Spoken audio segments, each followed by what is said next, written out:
ಮಾಸ ಮುಗಿತಾ ಬಂದಿದೆ. ಇನ್ನೇನು ನಮ್ಮ ಮನೇಲಿ ಶ್ರಾವಣ ಮಾಸದ ಸಿದ್ಧತೆಗಳು ಆಗಲೇ ಶುರುವಾಗಿದೆ.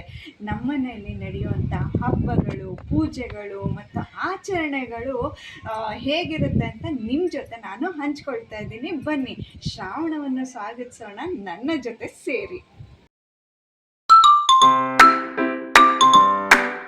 ಶ್ರಾವಣ ಮಾಸವನ್ನು ಸ್ವಾಗತಿಸಲು ನಮ್ಮ ಮನೆಯಲ್ಲಿ ಹೀಗೆ ಸಿದ್ಧತೆಗಳು ನಡೆಯುತ್ತೆ.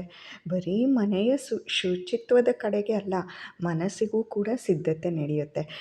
ಈ ಆಷಾಢ ಮಾಸದಲ್ಲಿ ನಿದ್ರೆಗೆ ಜಾರಿದಂಥ ದೇವಾನುದೇವತೆಗಳು ಶ್ರಾವಣ ಮಾಸದಲ್ಲಿ ಎದ್ದೇಳ್ತಾರೆ ಅನ್ನೋ ನಂಬಿಕೆ ಇದೆ. ಹಾಗಾಗಿ ಕೆಲ ದೇವರಿಗೆ ಅಭಿಷೇಕ ಪ್ರಿಯರು, ಆ ದೇವರುಗಳು ಅಲಂಕಾರ ಪ್ರಿಯರು.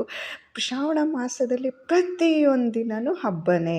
ಅಮಾವಾಸ್ಯೆಯಿಂದ ಹಿಡಿದು ನಾಗಪಂಚಮಿ ಇರ್ಬೋದು, ಶ್ರಾವಣ ಸೋಮವಾರ, ಮಂಗಳಗೌರಿ, ಶುಕ್ರಗೌರಿ, ವರಮಹಾಲಕ್ಷ್ಮಿ, ಶ್ರೀಕೃಷ್ಣ ಜನ್ಮಾಷ್ಟಮಿ, ಸಾಲು ಸಾಲು ಎನ್ನುವ 30 ದಿನದಲ್ಲಿ 30 ಥರದ ಹಬ್ಬಗಳು, ನೂಲು ಹುಣ್ಣಿಮೆ ಎಲ್ಲದನ್ನು ನಾವು ಆಚರಿಸ್ತಾ ಬರ್ತೀವಿ ಅಲ್ವಾ.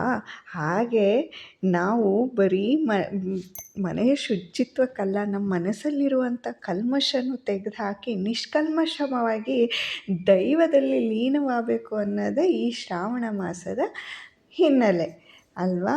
ಹೀಗೆ ನಾನು ಕೂಡ ನಿಮ್ಗಳ ಜೊತೆ ವಿಡಿಯೋದಲ್ಲಿ ನಮ್ಮ ಮನೆಗಳಲ್ಲಿ ಉತ್ತರ ಕರ್ನಾಟಕದ ಭಾಗದಲ್ಲಿ ಹೇಗೆಲ್ಲ ಹಬ್ಬ ಮಾಡ್ತೀವಿ ಅನ್ನೋದನ್ನು ನಿಮ್ಮ ಜೊತೆ ನಾನು ಹಂಚ್ಕೊಳ್ತಾ ಇದ್ದೀನಿ.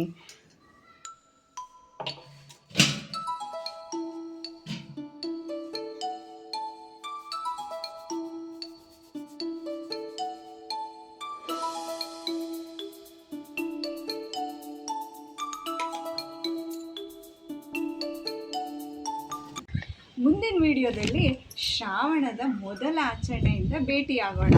ವಿಡಿಯೋ ಇಷ್ಟವಾದರೆ ನಿಮ್ಮ ಕುಟುಂಬದವರ ಜೊತೆಗೆ ಹಂಚಿಕೊಳ್ಳಿ.